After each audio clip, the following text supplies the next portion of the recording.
Hey everyone, welcome back to my channel. Today I am going to be walking you through the Dani Playsuit top. I do have a separate video for the skirt because this pattern does come with a top and a skirt, so you can make them together or they look really cute separately. But I did split up the video tutorials just to make it easier if you wanted one or the other and to kind of just cut down on time. So like I said, this is the top only, and I will link the video to the skirt down below. So if you want to watch that, you can watch that down below. But we will be doing the top, and I will be walking you through all of the steps, and this is going to be the longer ruffle, but I will there's not very many differences in the the shorter ruffle top. So whatever your style you're doing, this tutorial will be helpful, whether it's the youth or the adult. I won't be adding straps in the pattern, but that's a pretty straightforward portion where you just sew them up. So we won't be covering the straps in this tutorial, but everything else we will be going over. And if you haven't watched the video for the skirt yet, then you will not know that I am using an old dress to cut up for the fabric for this. So I do already have it cut out because I cut it out when I cut out the skirt to make sure that I had enough material to do the whole set. So that's just a little backstory on my fabric, but other than that, let's get started.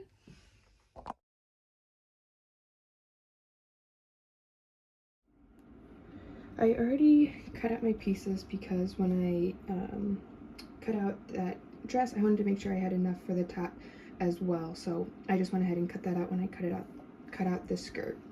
So I am doing the ruffle top, so it's the longest version.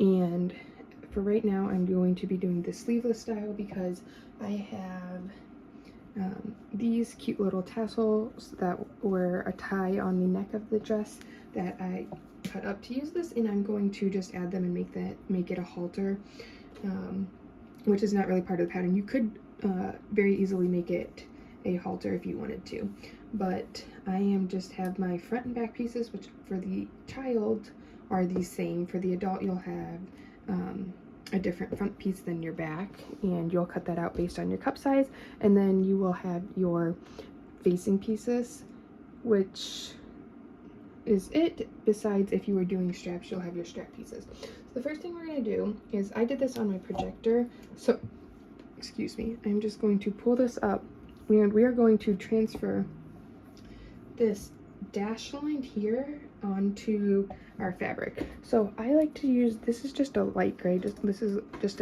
literally a Crayola marker. It's washable. You could use chalk, you could use a fabric marker, but these are just really cheap, and I find the lighter colors wash out perfectly fine. Like, I wouldn't use like a black or anything, but I'm just going to trace this line, and this line is not straight. It does have a little bit of a curve, so you just want to make sure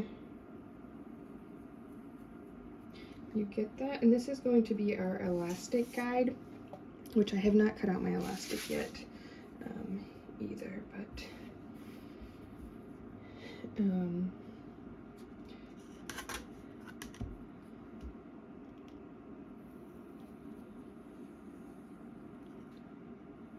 so you also want to make sure you're doing this on the inside, because you will be attaching your elastic to the inside and not the outside. So if you put it on the outside, you won't be able to see it. Right, and so as I said, I hadn't cut out my elastic yet, so I'm going to do that right now.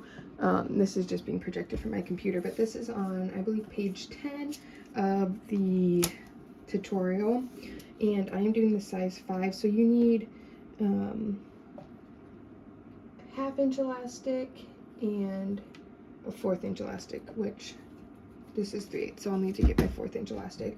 But you're just going to make sure you cut out the right size for your size and each one, because you do need 2 different sizes elastic for the top. For the adult, it is 1/2 inch and 3/8 inch, and for the youth, it is 1/2 inch and 1/4 inch for the top. So I'm going to get these cut out, and then I'll be back. Alright, so I realized I actually don't have 1/4 inch 1/4 of an inch elastic. So I am just going to be using this 3/8 of an inch elastic. It's not much thicker. So, and this is just what is going to be attached onto here. So it's not going to really make any difference because it's not being fed through a casing or anything.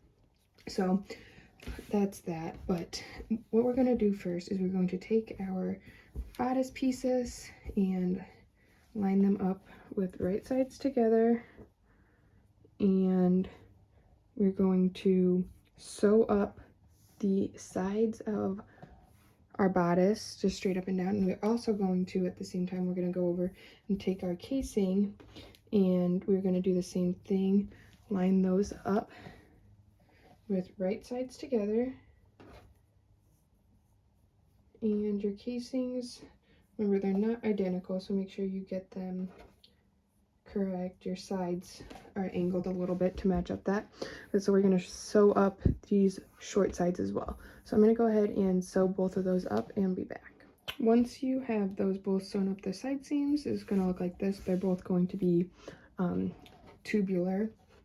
So what we're going to do next is we are going to take our facing piece, and you want to make sure you have the right side of it. So you want to find your the angle should be going out or inwards at the top, just like the top, because it's going to match up in there.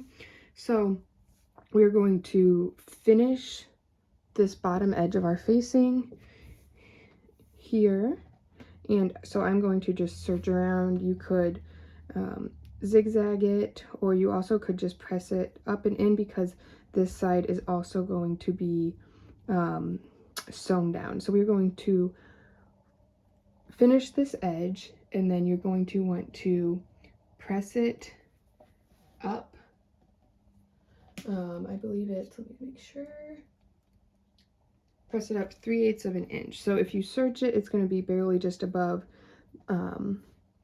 where you serge. You're going to have just a little bit extra, and this is eventually going to be stitched down to make a casing around the top of your shirt.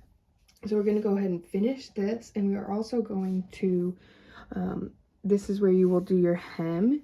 So your hem is different depending on which style you're doing. If you're doing the shorter version, which is the mini crop, you are going to finish this edge with a serge or however you want, and then fold it up 1/4 of an inch, which is just a narrow hem, and stitch it.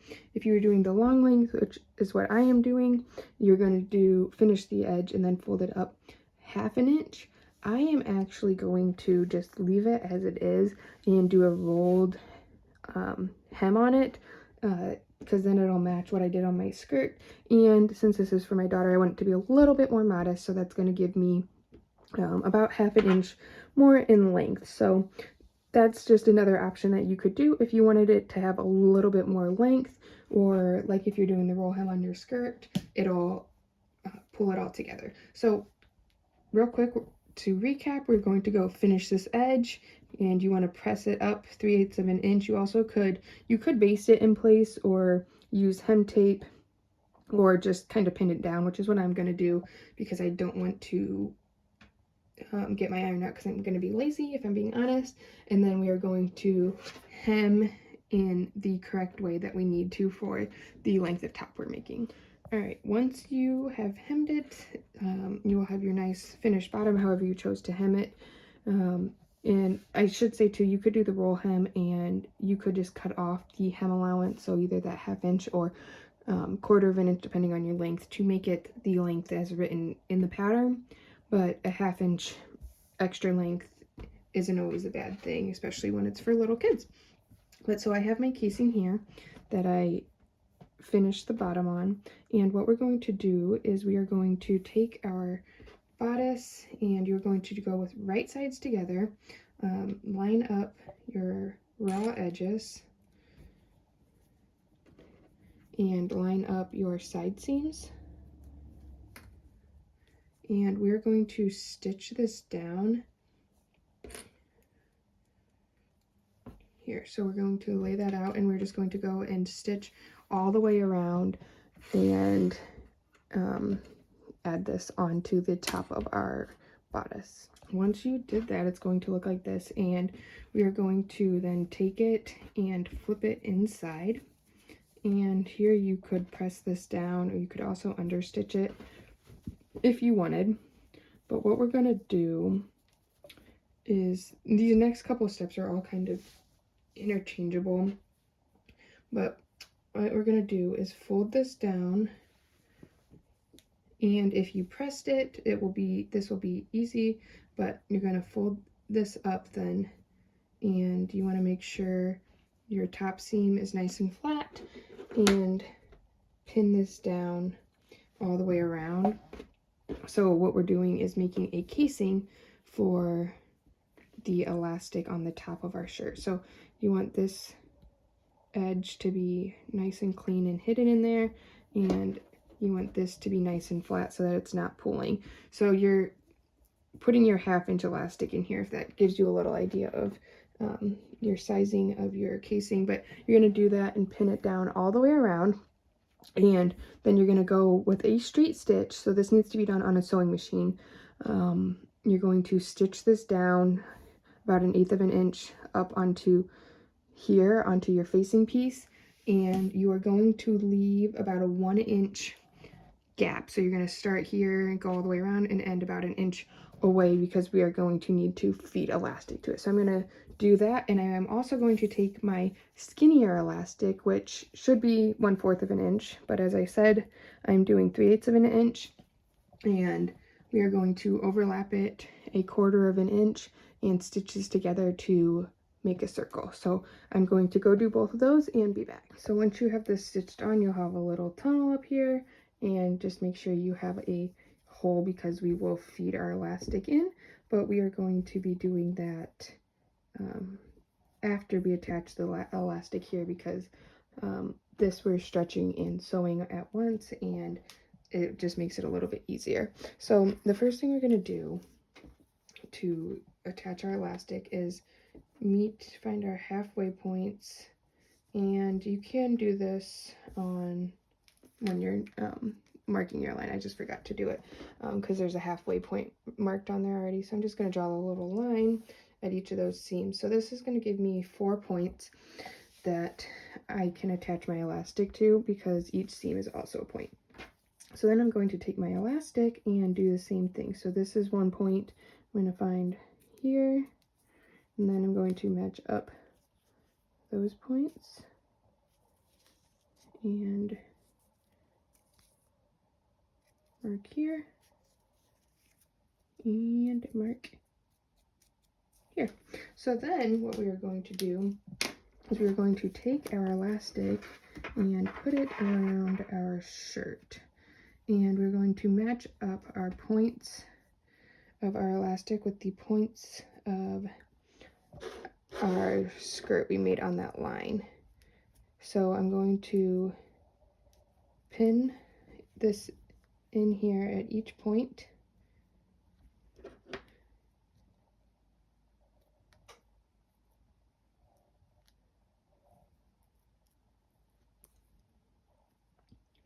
I just want to do it a little extra so I make sure they don't come out. And so obviously your elastic is going to be quite a bit smaller than your top. If it is not, then you need to recheck your pieces, because that's how this is written. And so once you have all of those pinned on, you're going to go over to your sewing machine, and we're going to do a long zigzag stitch and top stitch this elastic. So I do have a video, I did it for the waistband of this skirt. It's a separate video on top stitching elastic, and this is pretty close to the same. This isn't a waistband, but you're going to be doing the same thing. So if you want an in-depth tutorial, that will be in the description. But you're just going to hold in between each pin, and with your line, you want to make sure that your elastic stays on your line. You don't want your line all the way down here. So we're just going to do this, and we're just going to slowly feed it through our machine with that long zigzag, and then readjust and move on to the next point all the way around. So I'm going to do that and be back. All right, so once you have stitched that down, you can see it cinches the waist in nice and cute, and here is the inside just for visual, this is it stretched out and then it shrinks back in, and you can see that zigzag stitch. So the last thing that we have to do is you're going to take our 1/2 inch elastic, and you can use, this is a bodkin. I will link it in the description below. If you don't have one, I highly recommend it. They're not very expensive, but they are amazing. They clamp down and they can do so many things. But you also could just use a safety pin or whatever else you have on hand, however you like to thread elastic. So we're just going to feed this in through here. And again, this is your bigger elastic, your 1/2 inch elastic, and it should fit in there just about perfectly in this casing that we made. Just feed it through.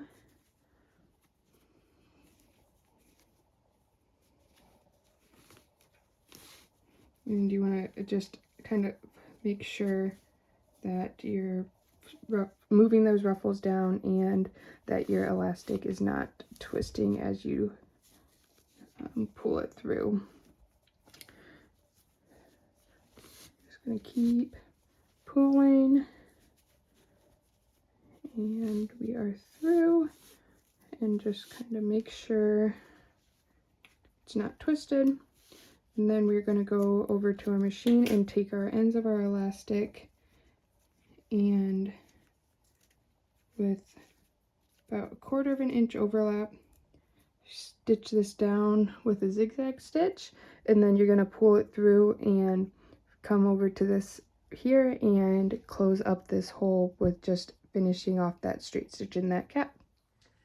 After you add in your elastic and sew your elastic up and close that hole, you are done. And you will add the straps then. If you are doing the straps, you'll just tack them on to the seams, which I did. I made this a halter, and I am using, these were just from the original dress, so I didn't make them, but I just sewed them onto the seams there. And you may want to also just put a little side stitch in, stitch in the ditch on in your armpits there to just keep that elastic from twisting or getting uneven. But other than that, these are so cute and they are really simple to make. I will post a picture of my daughter in this one, and I will also post a picture of me in it so that you can just kind of see what the adult style looks like and what the youth style looks like. But like I said, super simple, super fun, and I hope this video was helpful. If you still have questions, feel free to leave me a comment down below, and check out my other video for the skirt if you are interested in that as well, which is linked down in the description. And if you make this, make sure you tag me on Instagram. If you share it, it's at SewBex. And also like this video and subscribe to my channel for any future videos. Bye!